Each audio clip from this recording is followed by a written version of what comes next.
Kanina, naispatan ko na 'to. Masasabi ng Iglesia ni Cristo. Ayan, naispatan ko na ito, mga kababayan. Ngayon, magre-reaction, pero hindi ko natapos. Magre-reaction tayo na parehas nyo po na ngayon pa lang mapapanood ng buo. Naispatan ko na kanina, nahapyawan ko na kanina, pero hindi buo, no? Reactionan po natin ito, yung Iglesia ni Cristo. Baka mamaya ho, mag-ano na naman tayo ha? Mag-off na naman po tayo ng comment section ha? Wala pong ganun. No, hayaan nyo po na mabasa. At hayaan nyo po na marinig nyo yung sasabihin ng taong bayan. No? Kasi kapag yung medyo negatibo po ang dating sa ang komento ng sambayan ng Pilipino sa mga sinasabi nyo dyan, nagugulat kami. Off yung comment section eh. Ako po, sa araw-araw na ginawa ng Diyos, hindi po ni Kibuloy Diyos po ng mga DDSU si Kibuloy. Sa araw-araw po na ginawa ng Diyos, kahit na po may mga pambabash, hindi ako nagte-turn off ng comment section. Hayaan ko lang dyan. Sila kasi doon kapag kayong medyo hindi siguro nila gusto yung mga nakikitang comment, nag-go off. O, panoorin ho natin at pakinggan natin to. Ano raw po ba ang masasabi ng Iglesia ni Cristo sa kasalukuyang sitwasyon po ng ating bansa, kay Edwin? Kuya Jen, sa iyo nang galing ang tanong. Pasensya ka na, hihingi na ako ng dispensa, Kuya Nelson. Opo, Kuya Jen. opo. Sa inyo nang galing ang tanong, pero i-address ko sa audience natin ang Sige sagot. po. Ayun, sa inyo nang galing yung tanong pero i-address natin sa audience yung sagot. Ayan, ganyan yung ano nila, style nila. Kumbaga, dati merong ganyan eh. No? Sasabihin, "Oh sige, mag-interview tayo." Ganito, no? Pero ganito yung mga itatanong mo sa akin. Sa akin lang to base po sa experience ko. Ganito yung mga itatanong mo sa akin, ano? Pero sasabihin ko, galing sa inyo yung tanong. Kanino po bang ano to, estasyon? Di po ba sa Iglesia ni Cristo, mga kababayan? Bakit kailangan pa nilang sabihin, sa inyo po nang galing yung tanong, ha? Oh, hindi kumbaga, hindi scripted to, hindi ganito. Iniiwas, parang may iniiwas sila something eh. Sa inyo po galing yung tanong, ha? Oh, yung anak ko pumasok. Play Roblox na naman. Okay. Ano po ba ang masasabi ng Iglesia ni Cristo sa kasalukuyang sitwasyon po ng ating bansa, kay Edwin? Kuya Jen, sa iyo nang galing ang tanong. Pasensya ka na, hihingi na ako ng dispensa, Kuya Nelson. Opo, Kuya Jen. Kumbaga, iniiwas na, no? Hindi scripted to. Sa inyo nang galing ang tanong, pero i-address ko sa audience natin ang Sige sagot. po, tama po. Sila po kasi yung nagtatanong talaga. Tama po, kaya sa kanila dapat Sila daw ang nagtatanong talaga. makarating. Nang mag-rally po ang Iglesia noong January 13, 2025, ang ipinanawagan po namin sa mga namiminuno sa ating bansa, at malamang ay naaalala nyo po ito, kapayapaan, pagkakaisa, at unahing asikasuhin ang problema ng ating bansa at mamamayan nito kaysa yung mga hakbanging magbubunga lamang ng awayan at hidwaan. Pero medyo ang dating, opinion po at base po sa nakita namin. PDP, kumpleto doon. Hindi man kumpleto, pero yung mga main character ng PDP nandoon. Nagmukha pong political. No? Nagmukha pong political.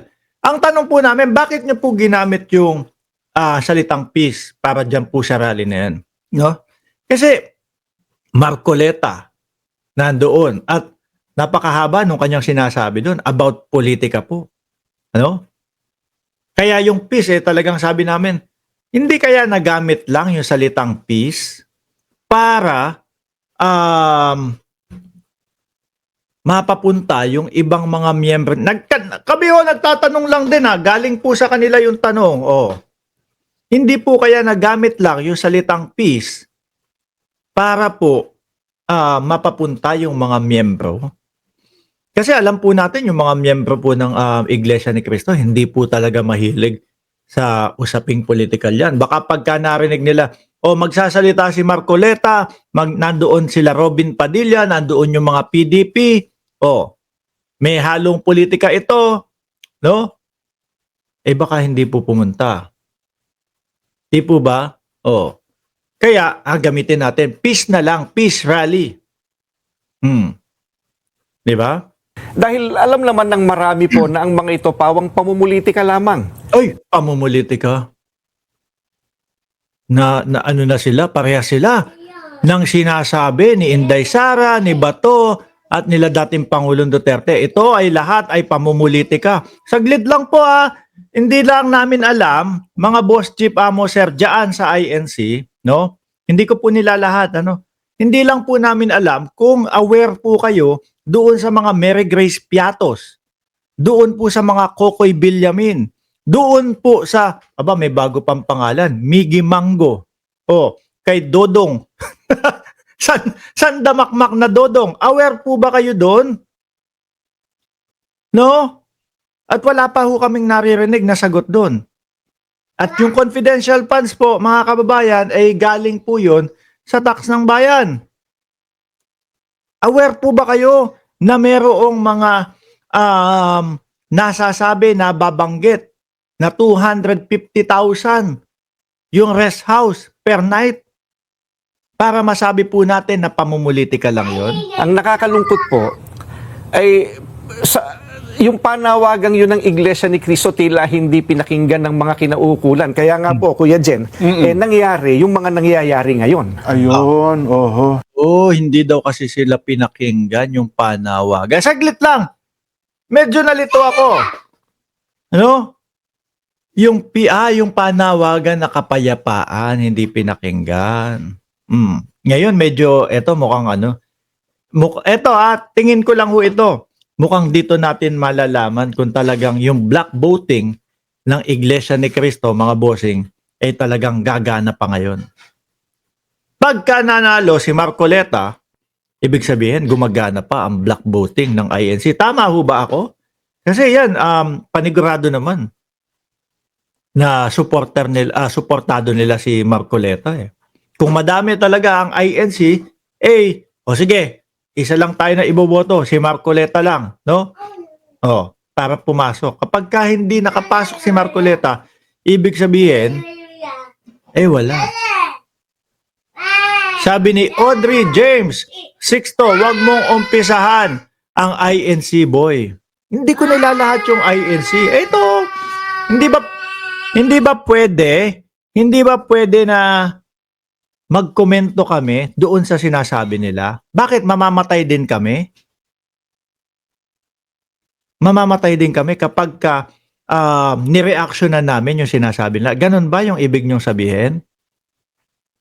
Tanong lang. Pag INC ang nireaksyonan namin, mamamatay din kami. Tama ba yung pagkakaintindi ko? Tuloy.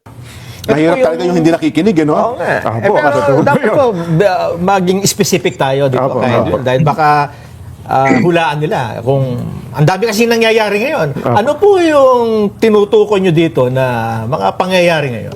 Yun. Again, Kuya Nelson, ano po? Sa inyo nang galing ang tanong, ibabato ko ang sagot sa audience, no? Hindi naman Sa inyo nang galing ang tanong, ibabato ko ang sagot sa audience. Gusto ko yun. Gusto ko yun. Hindi po scripted to. po natin may tatatwa ng sino man. Matindi ang pagkakabahabahagi ngayon ng mga nasa gobyerno hanggang sa ating mga mamamayan. Hindi lamang tayong mga Pilipino ang nakakaalam na hindi tayo nagkakaisa.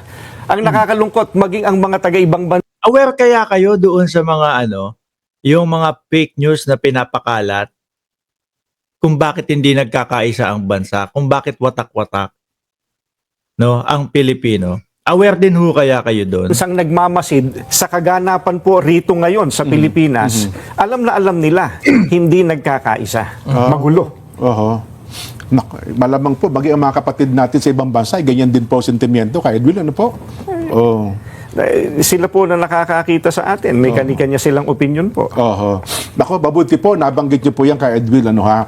Ngayon po, ano po ba ang posisyon ng Iglesia ni Cristo sa usapin tungkol po sa dating Pangulong Rodrigo Duterte? Ayan po, we come to the crux of the matter. Yes po. po, opo. Para po sa mga kababayan po natin, ang posisyon po ng Iglesia ni Cristo ay ito. Kung ano ang Tsaka wait lang ilan yung sinasabi ninyo na miyembro ng INC? like example na lang ho. Kunyari talagang isa, no? 8 milyon, 12 milyon, o sabihin na nating 20 million, exaggerated na ho yan mga boss, yung numerong 20 milyones ha. Tingin ko po hindi masasabi na majority po ng Pilipinas yun. Ano? Hindi po masasabing majority ng Pilipinas dahil ang bilang po ng Pilipino, mga kababayan, ay kulang 120 million na po, mga bossing. Kulang 120 million na po, mga kababayan. So, ilang porsyento lang yun? 1/6%, 1/6 lang po yun ng ng Pilipinas, ng populasyon ng Pilipinas. At yung 20 milyones na ibinigay ko, exaggerated pa yun. Exage pa ho yun. At kung ano ang nasa mga batas natin, yun sana ang dapat pairalin. Huwag po itong pilipitin para umayon sa nais ng sinuman. Oh. Kagaya ng mga ginagawa nila, no? Yung mga inaabuso, yung loophole ng ating mga batas. Hindi po sumasang-ayon ang iglesia sa anumang hakbangin na hindi naaayon sa mga batas ng ating bansa. Sapagkat ang batas po ang salalayang nagpapanatili ng kaayusan sa ating bansa. Kapag ang batas ay binaliwala, ay nagbubunga ito ng kaguluhan, hidwaan at kawalang hustisya. Alam niyo po iyan. Sino mang Pilipino o mamamayan ng ating bansa na may ginawang paglabag sa ating mga batas, dito dapat litisin sa ating bansa. Bakit po? Kaso nung panahon ni dating Pangulong Duterte, sino ba naman ang magkakaso sa kanya dito sa ating bansa? 'Di ba? Superpower yung kakalabanin mo. Kaya yung mga nagrereklamo ho, yung mga naghain ng kaso, dumulog po sa ICC. At yun po, sir, ay panahon po nakabilang pa tayo sa INC. Sa INC. hindi ho ako INC. Kabilang pa tayo sa ICC. 'Di ba? Kailan nangyari 'yon? 2017. Kasama ang Pilipinas sa ICC nung panahon na 'yon. 'Di ba? Kailan ho bumaklas o umalis sa ICC? 2019 kung hindi ako nagkakamali. Bakit? Siya yung iimbestigahan eh. 'Di ba? Siya yung iimbestigahan eh. Kaya mapapatanong ka, wait lang, tama ba talaga yung pag-alis sa ICC dahil siya yung iimbestigahan? Pero nung panahon na ikinaso yan, pasok pa tayo sa ICC. Pagkat gumagana naman ang sistema ng ating hustisya.